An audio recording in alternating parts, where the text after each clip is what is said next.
Okay, this will be the last video really on the build of my Titanic wreckage from one of my perfectly good models. It was a good model 25 years ago. Started to fall apart, but it's 25 years old. But yeah, you've all seen it, so I'll give you. There's a deck in there, that's the boiler rooms. It's going to be the last video I do on it. This is the bow section. Took me a while. I had to destroy it, I had to make the seabed. I did lose the centre anchor crane, so I've had to use one of the side cranes. It is too big, it's out of scale, but I didn't have a lot left. I didn't have a lot left of the wreckage to build that, but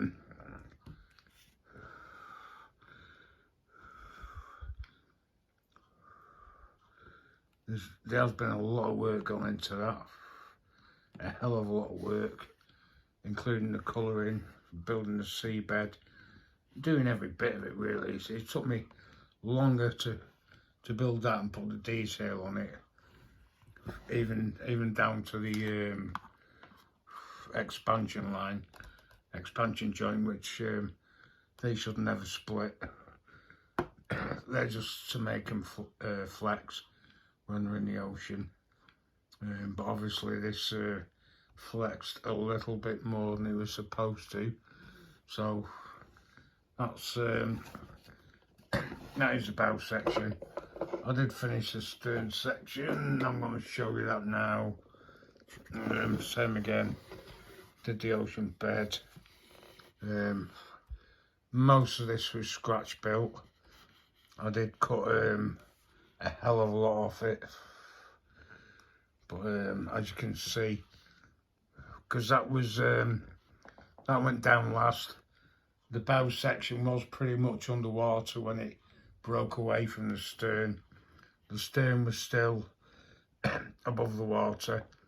They went 2.5 miles and they probably did it in less than 5 to 10 minutes. So the water pressure inside that would have been collapsed. The water would have been blasted out. The air would have been blasted out. It would have been imploding, exploding. It's pretty accurate.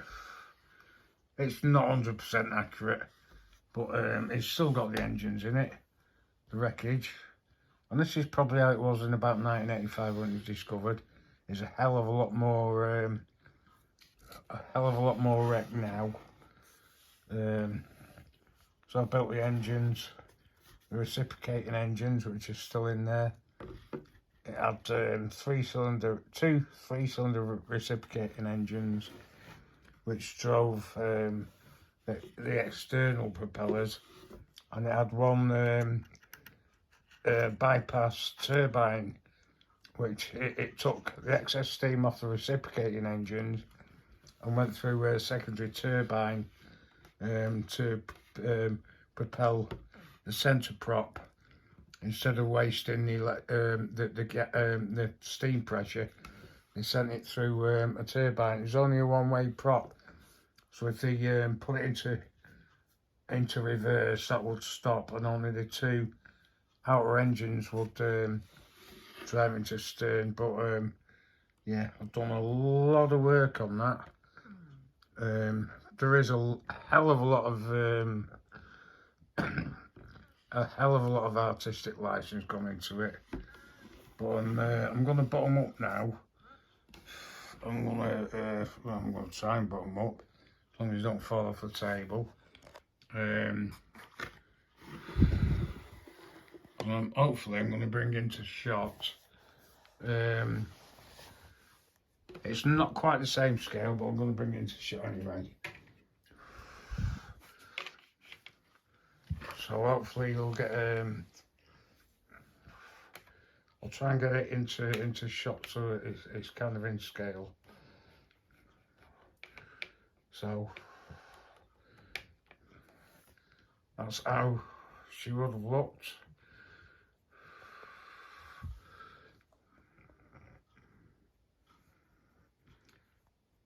on a maiden voyage.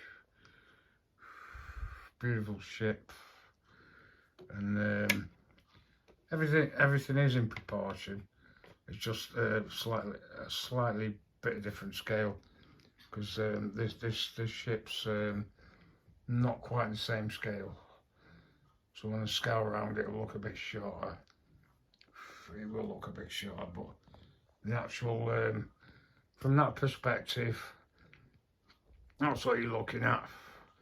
That's the amount it snaps. A lot of people say it snaps. A lot of people say it snapped here, but I believe it snapped there.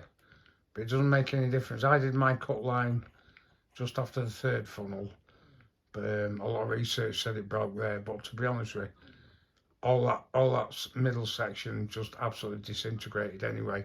It's all on the seabed, but that is pretty much what we've got there. This will be my last video. I will be doing a video on yeah, it was pretty good, but that's yeah, that's the before and after. What a shame. A lot of people lost their lives on that. So yeah, that is kind of a perspective of what she was then and what she looks now. But I'm going to do a video on this one. This only took me 3 days to build, but it was to replace that one. But what I like about it is, if I can do it, it's the first one that I built actually lights up. So that's how she was on the day, and that's pretty much how she's today.